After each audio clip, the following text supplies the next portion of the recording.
The following program was provided by an independent producer solely responsible for its content. The opinions expressed do not necessarily represent the views of this station, its staff, board of directors, or underwriters.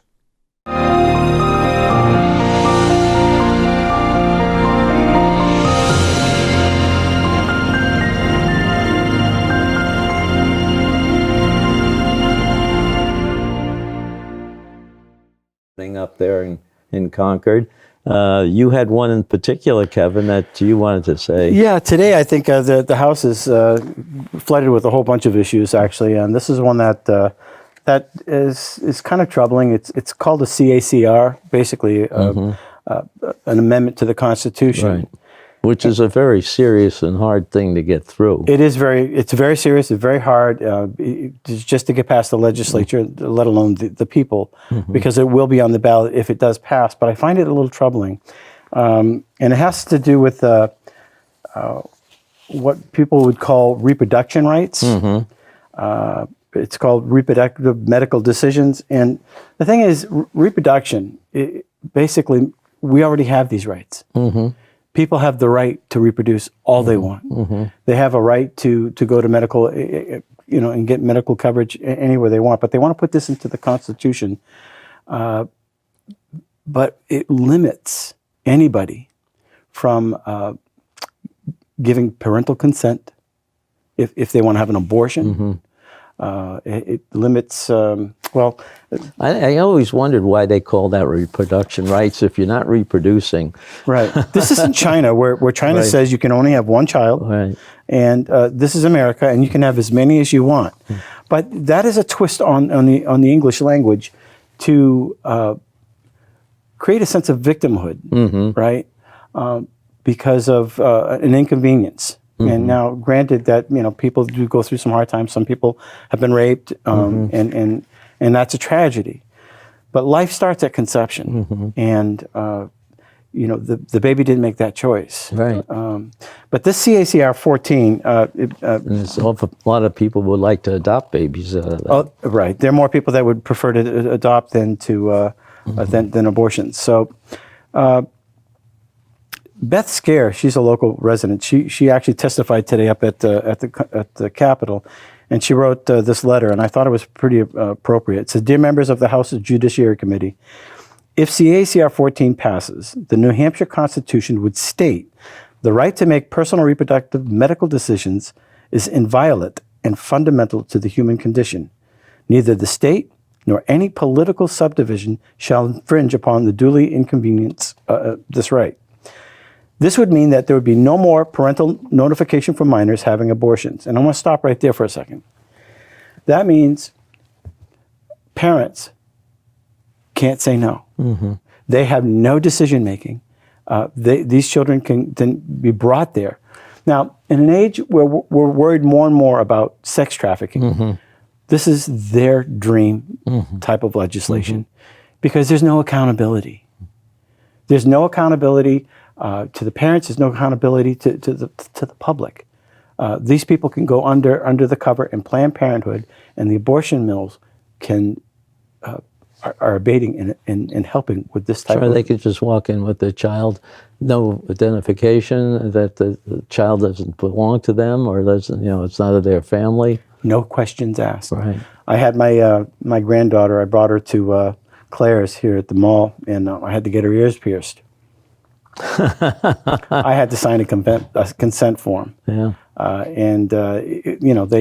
Everybody had to cover their butts. Right. For medical and for lawsuits, but you can kill a human life. Right. Without any kind of accountability. She goes on to say it would mean that New Hampshire taxpayers would be forced to pay for abortions. So that tax dollars would go to Planned Parenthood, which also happens to fund the Democratic Party. This year alone, they're promising to put out $45 million to support one party. So that's a cash windfall for the Democratic Party. And again, put into the Constitution. The people have to see this. This is what goes on up at the Capitol. Things matter, votes matter, and people getting involved matter. And I applaud Beth for going there. She says that it would also mean an end to ban of partial birth abortion. So if a child is halfway out of utero, halfway out of the matrix, they, seconds before it's born, Right. it can be terminated. Right. And if you've seen the procedures, you know, or seen, How pictures, crude it is, yeah. It's barbaric. Right. It's going back to the Stone Age. This is a wickedness that is beyond measure.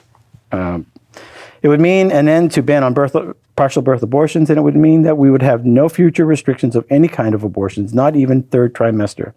The vast majority of people support restrictions on third trimester abortions because ultrasounds are ubiquitous. They see clearly the the humanity of the baby a few weeks from being born. Imagine how many more would support restrictions if they knew the third trimester abortions cannot be used to save a mother's life. And she goes on, and I don't want to belabor the point, but I think this is a really important issue.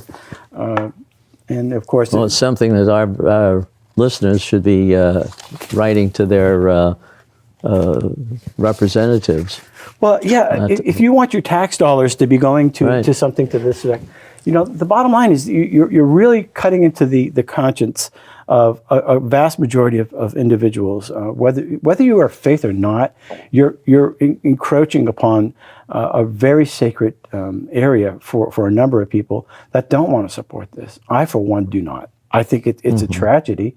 We've had over 60 million abortions since this whole nightmares started. And people say, well, rape and incest, but if you even set that aside, that's about 2% of the entire amount. It's an industry, and when there's industry, follow the money.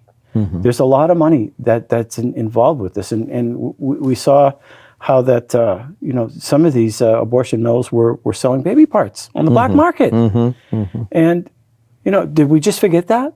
This is like out of when years ago we saw the scary movie Coma, because they were using parts of human beings. This stuff is coming to real life. People are being harvested. Well, even the technique of abortion is being perfected so that they have more tissue to sell. More tissue, and it's interesting. Some people were engaged in a long conversation with regards to this, and something really grossed me out.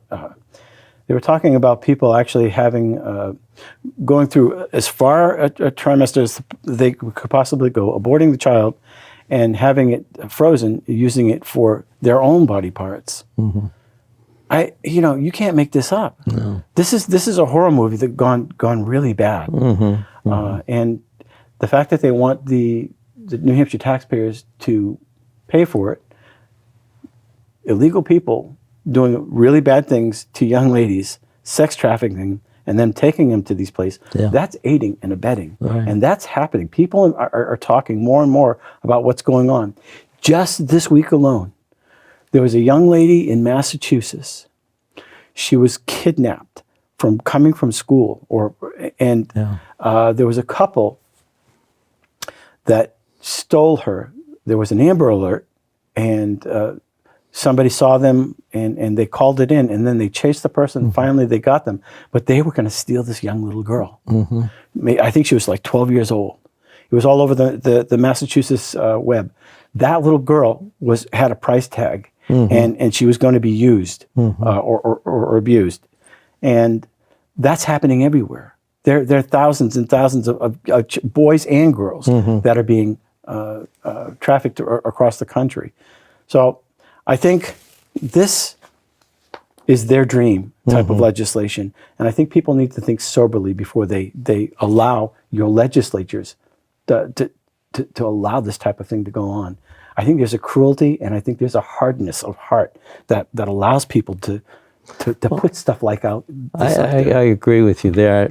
I find it hard to believe that they even think that what might happen, that they're thinking they're doing a good thing here, and it's not a good thing. You have to really turn a blind eye to reason if you think the whole thing through. And I think, again, this is something that I applaud. There were a number of people that came out to testify against it, and people have to speak up. Otherwise, this type of garbage will come through. So, whole host of other things that are going on. Oh, there's a apparently. mess of things here. You're reading the paper, and I know not many people read papers anymore, but No, we have this thing called the cell phone. It's cool. There's even an editorial says that keep the government in check, buy your newspaper. So, I mean, that's one way of getting these opinions out there, but most of the people use social media and all sorts of things, and there's no controls over those. Right. But you have to look at some of these things, and there are good editorials. And one of the things that I picked up from the union leader just a few days ago, Democrats' economic message is preposterous. Okay. Talking about all the things that they're going to fund, where they got this that's going to cost $10 trillion over 10 years or something like that. That's us paying for that.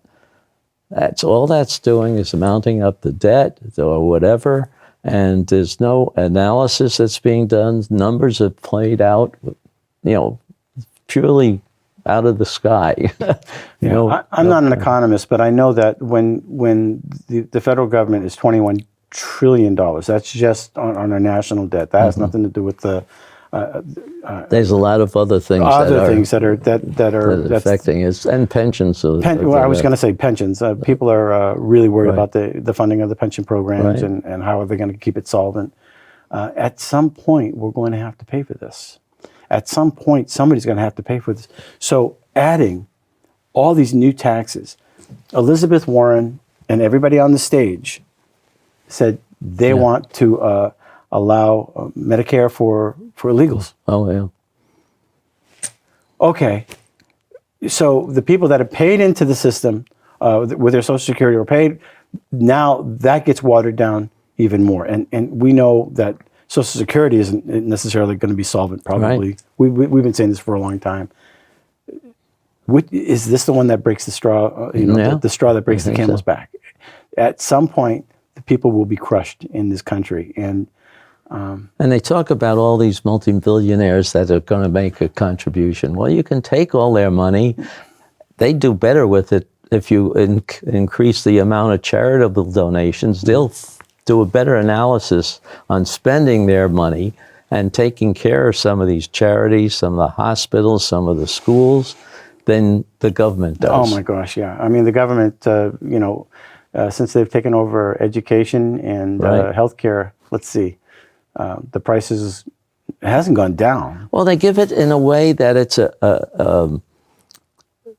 it's a one service company. You have no competition. There's no initiative to make sure you're cutting costs. You're getting rid of false claims and stuff like that.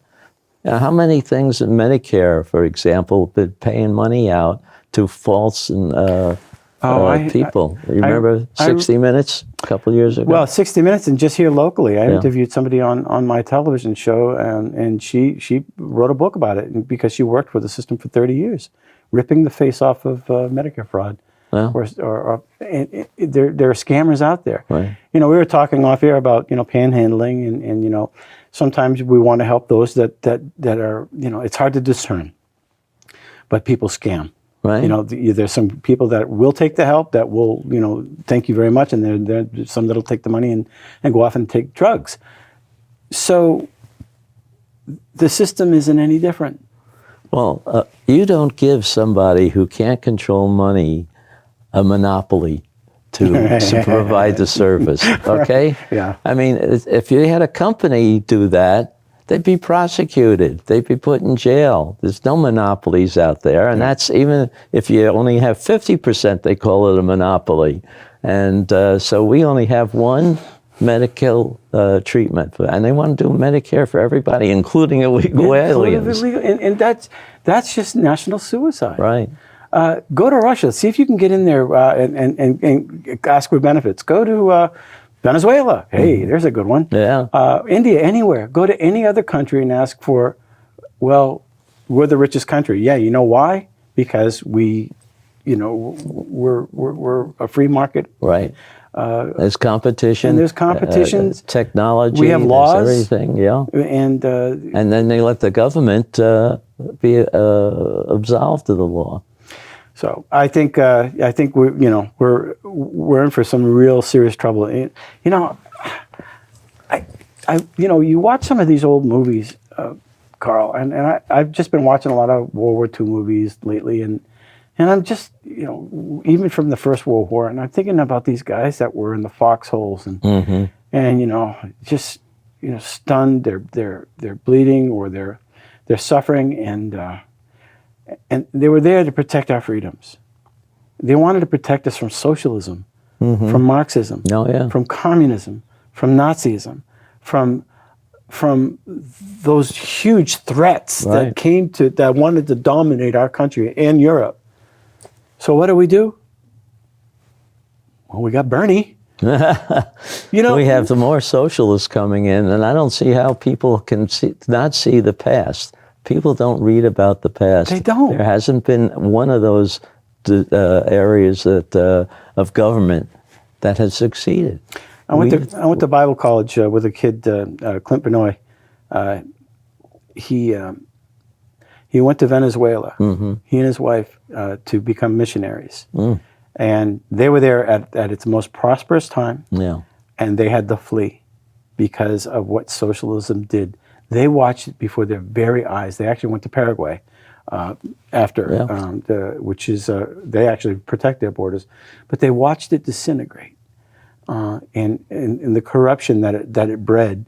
And what happens is you get this elite populace that says they're going to give you everything. They promise you everything, and then all of a sudden, after all your rights are gone, after the markets have been taken over, after the cronies have been put into place, you got no say. Yeah. And it just crumbles and crumbles, and we saw what happened there. I interrupted you though. Well, no, I'm just saying that socialism doesn't work. Any form of it, any form of the other controls where you have a czar or whatever they want to call themselves. They might even call themselves a president because they get a phony election. But when you know all that and you see what's happening, I don't understand how some of those people can propose those things. I think people right now, even in the university systems, and they're saying to themselves, "Well, we're smarter. Yeah, right. We're better. We know how to do it right because look at all the information that we have, and on and on and on." And I'm thinking, that's pride, and before pride goes destruction, right? That's right. Spirit before a fall. I was looking for a sentence in here. It said that you talked about that. I can't find that right now, but essentially what it was saying is that the only people who believe some of these stories are the ultra intelligent college professors. The ultra, yeah. I see. Elizabeth Warren, she's out there saying, we're going to get rid of that college debt for you.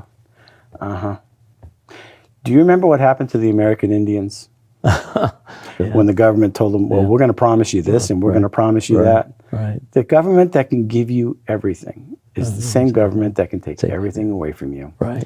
And people don't realize that. Maybe we're a little bit older here and we've seen a lot of this stuff.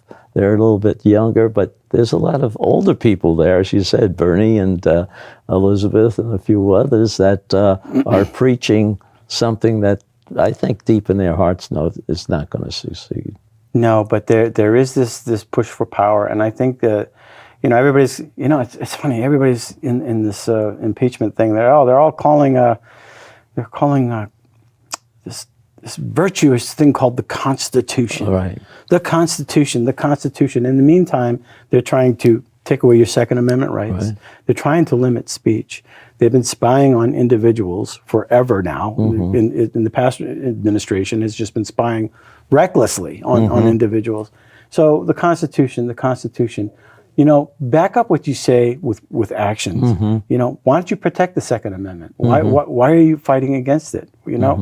What happened to due process? it's not. That's It's just words now. People are wordsmith, and they're creating narratives to gain power.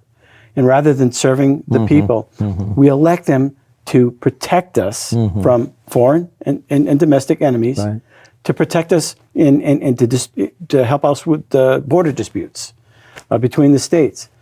They're not supposed to be in education. They're not supposed to be in a host of other things that they're engaged in, but somehow they've gotten into every aspect of our lives. they want control, And as they you want say. control. That's why I was so opposed to this Obamacare, because once they can tell you what's covered and what isn't, they can Again, control your monopoly. actions. Right. And I think the third party system probably lended itself to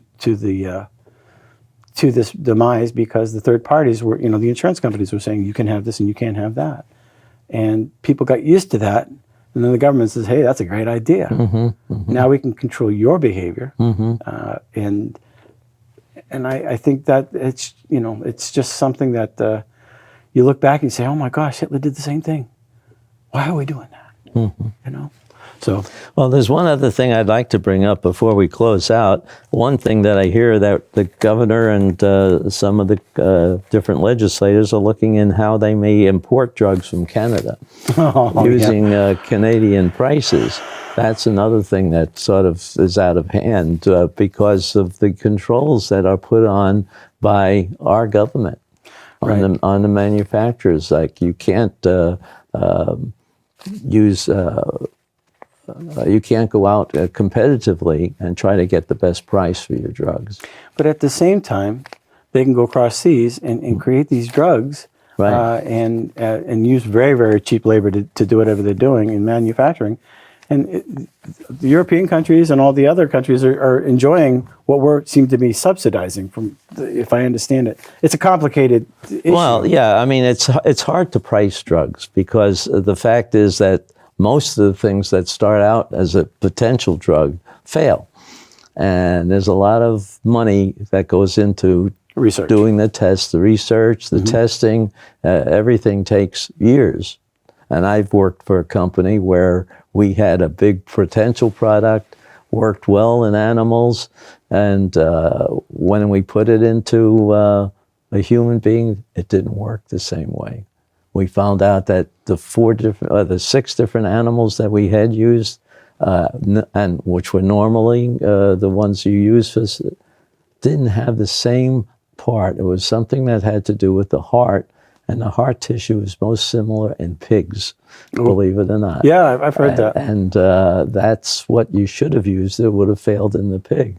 So we fortunately did take us another 5 years before we got a drug out that worked the way we wanted it to work, and now is saving a lot of people from heart attacks. Well, I think the president signed some kind of legislation recently that if you want to engage in using an experimental drug, you have that right to do it if it'll save your life. And if he does something good like that, give the guy credit. I was talking to an old neighbor of mine, and I was cleaning her carpets, and we were just talking, and she had mentioned she's as about like down the middle as possible, and not controversial, just the sweetest lady. And she said, I just said something good about the president, and some of my friends just unfriended me. And I thought, wow, you? Yeah. It's just like, then they slam me. Well, he can't do anything right.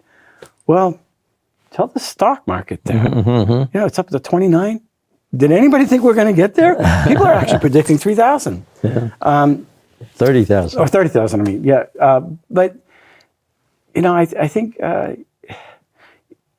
you got to give the guy credit when he does something right. And this was just a small example, but you were talking about regulations and Right. well, here's He's the way. got a lot of regulations. Yeah, if you can cut through the red tape, you can get a lot of things done. And I think that's something that we as a country have to sit back and say, look, what are we doing wrong here? Maybe we're over-regulating. Maybe we're too high on our horses saying, this is... And he's going after the different countries that had a favorable trade for them, not for Like us. China.